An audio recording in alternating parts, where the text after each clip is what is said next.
Great to have you along for the ride. Thanks a lot for stopping by. Really glad to have this man back. It's Trey Kennedy. He's a hilarious comedian who does social media hits that I think should be a nightly sitcom. I mean, Trey, you should be on Monday through Friday in prime time with this stuff. It's so freaking hilarious. A, congratulations on the continued success. And B, it's been a while. Good to have you back. Thank you so much, man. So kind. Yeah, thanks for having me back on, man. Hope you've been well. I've lots happened in my life. I'm sure a lot's happened in yours, but thanks for the kind words, man. The last time we spoke, you had a girlfriend, and now I'm pretty sure you've got at least one baby, another one on the way, and you married the girlfriend before all that happened.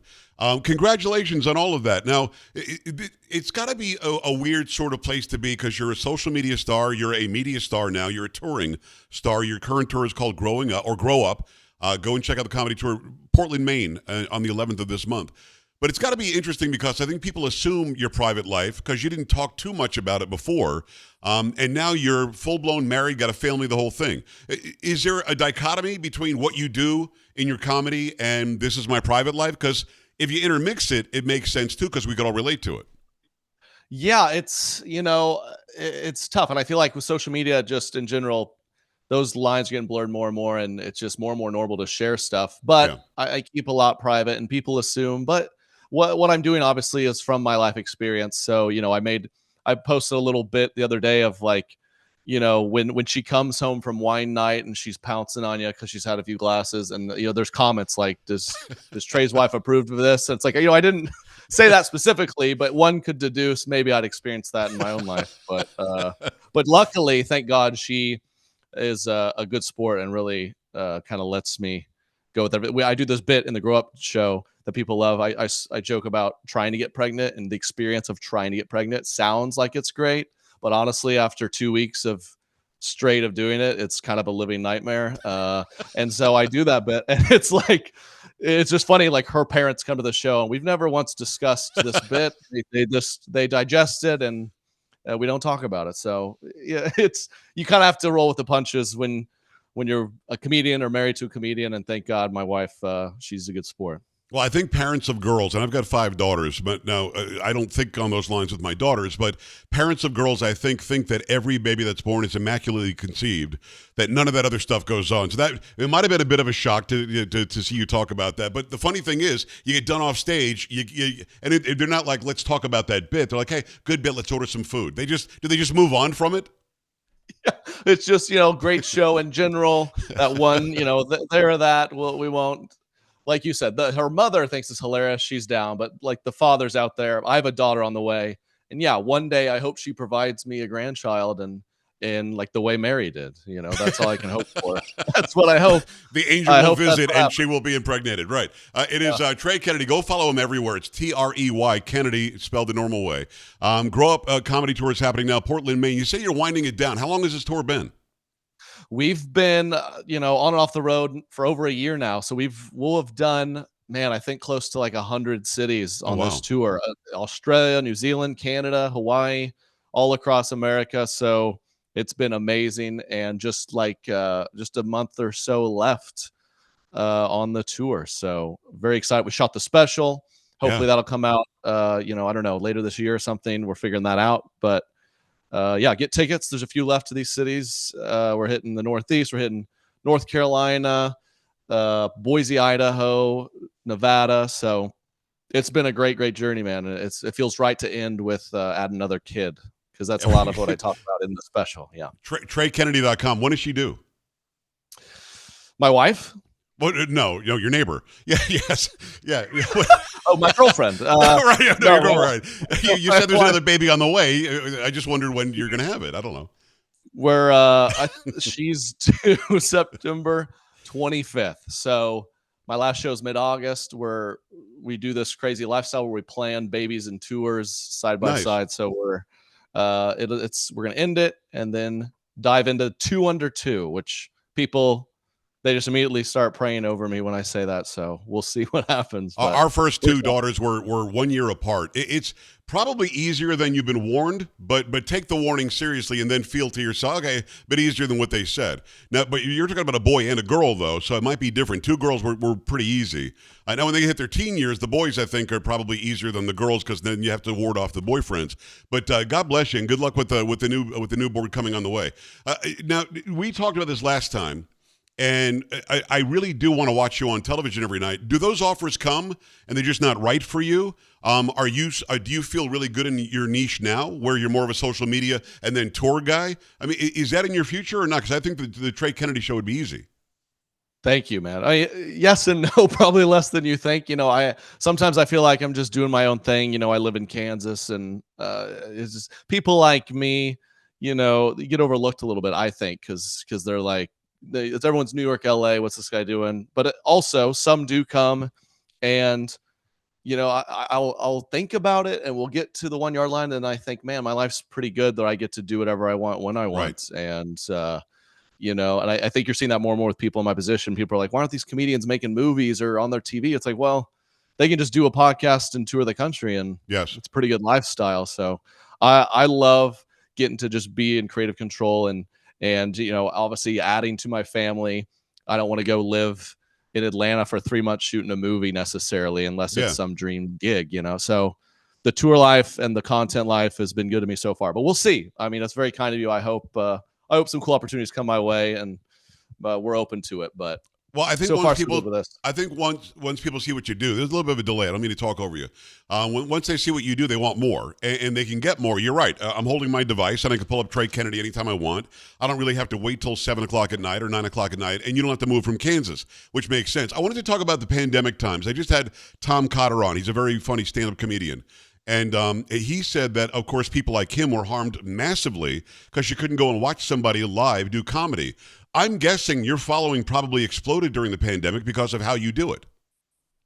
I was very lucky to be in the, I was first and foremost, I'm a content creator, and I've entered into the live space, and that's been such a great thing. But I was getting into the live space right when the pandemic hit, and we were just like, okay, we're ready to go. Let's just pump out videos. So it was amazing for that side of the business.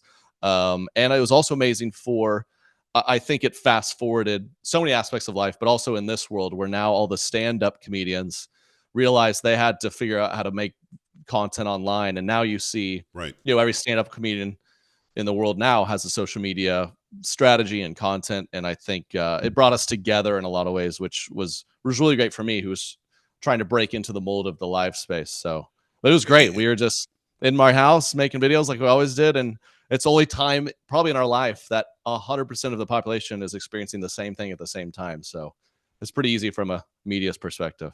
Go to TreyKennedy.com. Follow him on all the social media. His tour is called Grow Up. Go and check it out. Portland, Maine is next on 7/11. And also he's got a podcast called Correct Opinions. I think we talked about this last time, but I want to revisit this if you don't mind. When did you realize that it would work just having you in the videos? Like all the characters are you.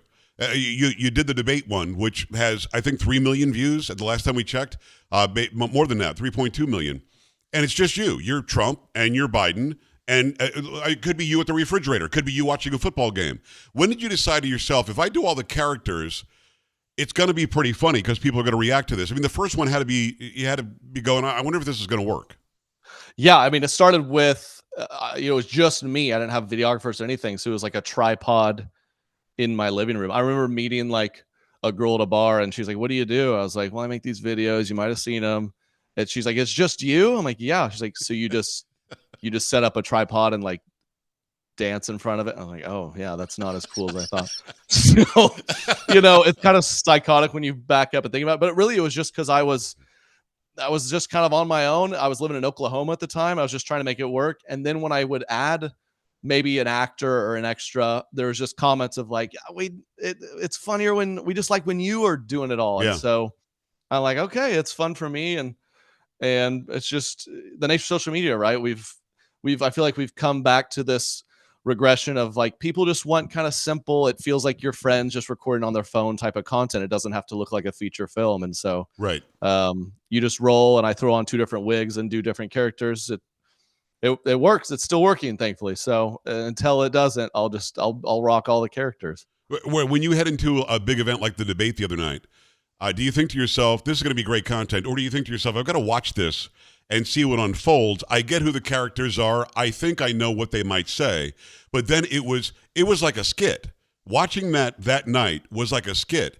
Even as subdued as Trump was, which I've interviewed the guy 14 times, he's never like that. But somebody smartly told him, or he decided, I'm not going to say anything. Just let this guy Biden go. When you're watching it, you think to yourself, oh my God, this is gold.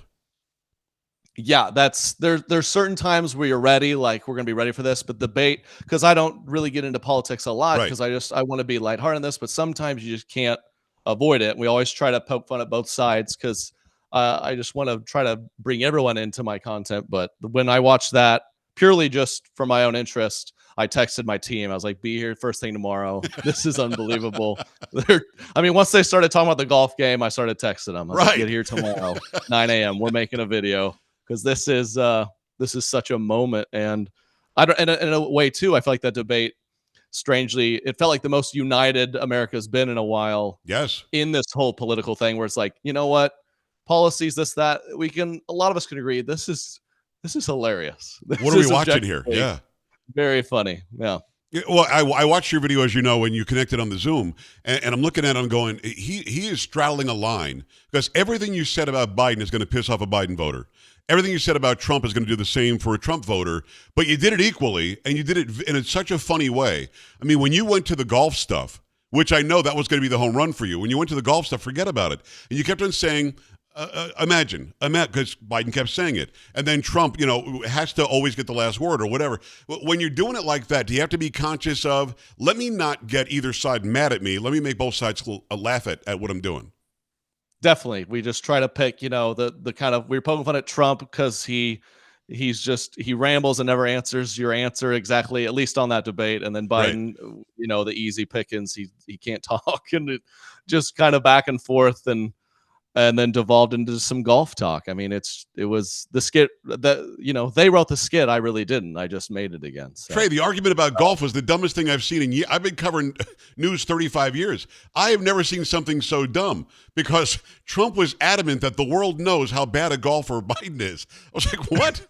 I don't think the best part was the whole debate. Biden's saying stuff that Trump disagrees with, but when he said he was a 6 handicap, Trump was ready to leave the building. He's like, all right, I can't even deal with this anymore. I was like, that's what set him off. He's not a 6. He's not seen and I'm watching you, and Biden's answer was, yeah, but you're fat. I mean, your child could not have been more immature, right? Oh my God. It was, it was very entertaining, and there is my calendar's marked for the second debate. Should we get there, and I'm gonna have my teams on standby again, so that one should be fun. I'm gonna go out here on a limb and say there's not gonna be a second debate. There's no way there's going to be a second one. Whether Biden is still in, his team will block the door. He's not going to another debate. I just don't see it happening. It's Trey Kennedy. Go to TreyKennedy.com. Tell me about Correct Opinions.